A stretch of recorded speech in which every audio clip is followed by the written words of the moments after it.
There's only one reasonable thing to do after a terrorist attack, and that's to give unlimited airtime to defenders of the ideology that led to the terrorist attack. Oh, did I say reasonable? I meant really, really stupid.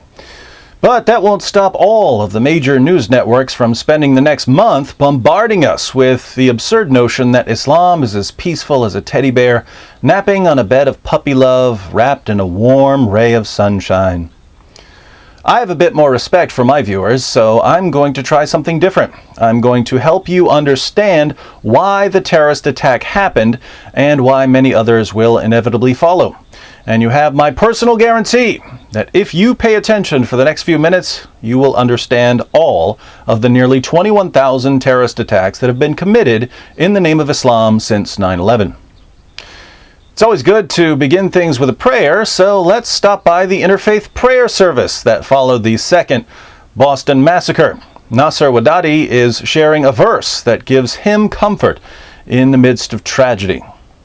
From Surah Al-Ma'idah, the passage declares that it is inspired by the Jewish tradition, by a decree to the children of Israel, that whoever kills a soul, it is as if he killed mankind entirely, and whoever saves a life, it is as if he saved all of mankind.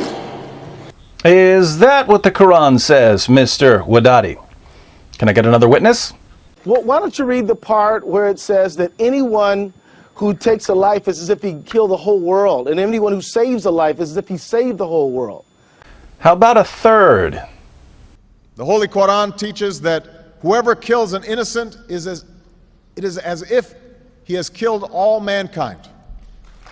I've seen the same claim about the Quran on CNN and Fox News and the Wall Street Journal, so it's probably a wonderful place to start. Let's take a closer look at America's favorite verse of the Quran, Surah 5, verse 32. For this reason did we prescribe to the children of Israel, I guess Wadadi was right when he said that this verse comes from the Jewish tradition. For this reason did we prescribe to the children of Israel that whoever slays a soul, unless it be for manslaughter or for mischief in the land, it is as though he slew all men. And whoever keeps it alive, it is as though he kept alive all men. And certainly our apostles came to them with clear arguments, but even after that, many of them certainly act extravagantly in the land. So the Quran says that this teaching was prescribed to the children of Israel, the Jews. In fact, we know exactly where this comes from in the Jewish writings. The Talmud, Mishnah Sanhedrin, chapter 4, reads, Adam was created alone to teach you that if anyone destroys one life, Scripture reckons it as if he had destroyed a whole world. Conversely, if anyone preserves one life, Scripture reckons it as if he had preserved a whole world.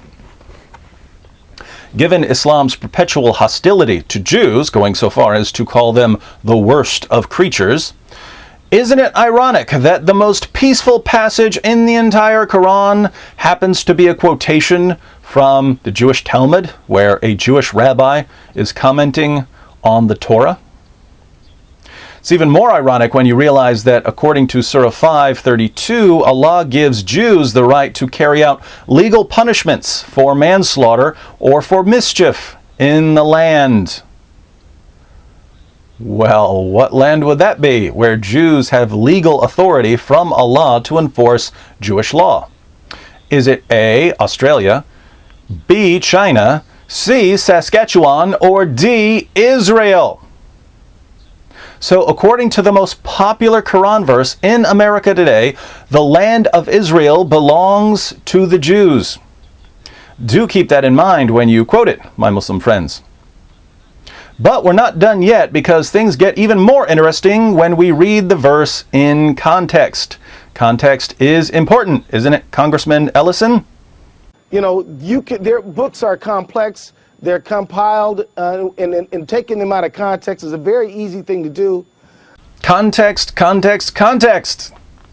Surah 5, verse 32 was a Jewish teaching. So what did Allah ordain for Muslims? The answer is found in the very next verse, Surah 5, verse 33, a verse that you will never hear from President Obama, declares, "The punishment of those who wage war against Allah and His Apostle, Muhammad, and strive to make mischief in the land is only this, that they should be murdered or crucified, or their hands and their feet should be cut off on opposite sides, or they should be imprisoned.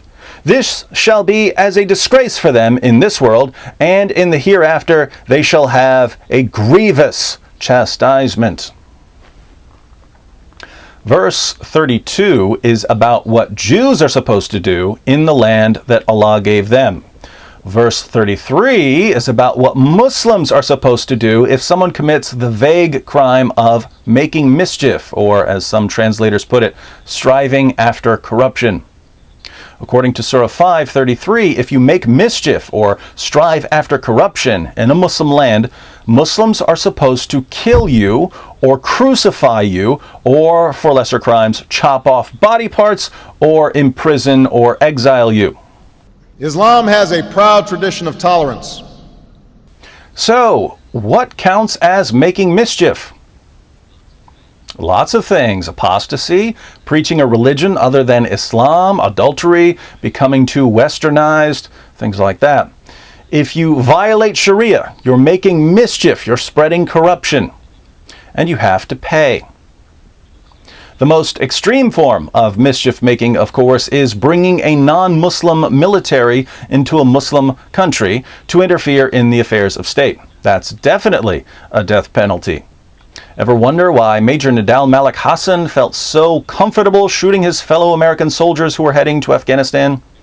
They were going to Afghanistan to make mischief in a Muslim land, and there's a punishment for that in Islam. The Quran calls it killing mischief makers. We call it workplace violence that has nothing to do with Islam.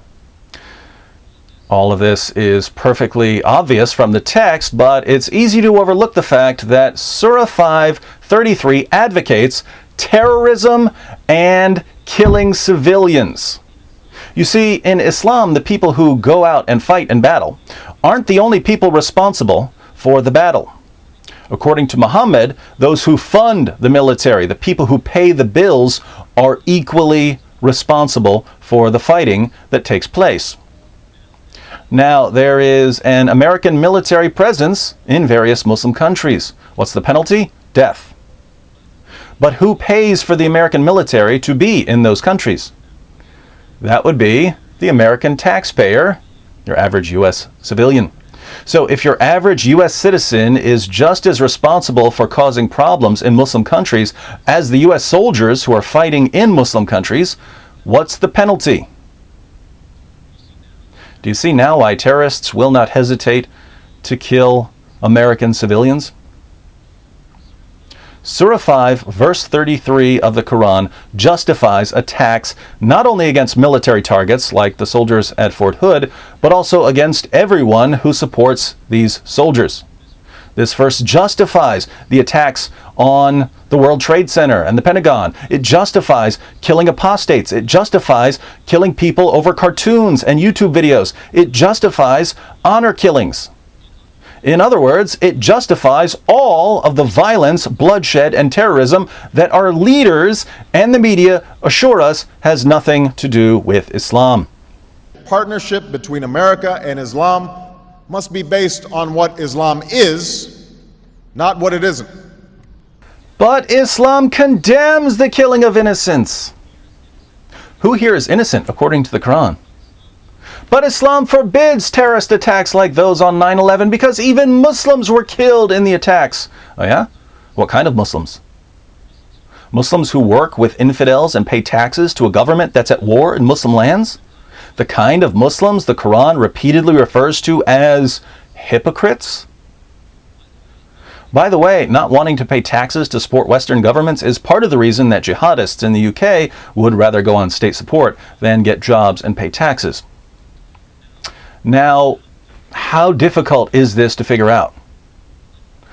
A 4-year-old can understand everything I just said, and yet the most brilliant approach that our leaders and the media have been able to come up with after years of terrorist attacks has been to completely ignore the bloody implications of Surah 533, which was ordained for Muslims, and to instead go to the verse before it, which was ordained for Jews. They rip 532 out of its Jewish context, and they quote part of what remains in an effort to show us that Islam condemns the sort of violence that the very next verse commands Muslims to commit.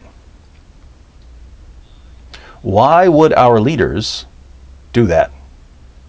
And I consider it part of my responsibility as President of the United States to fight against negative stereotypes of Islam wherever they appear.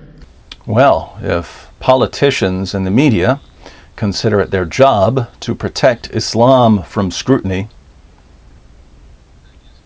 I guess business is a booming.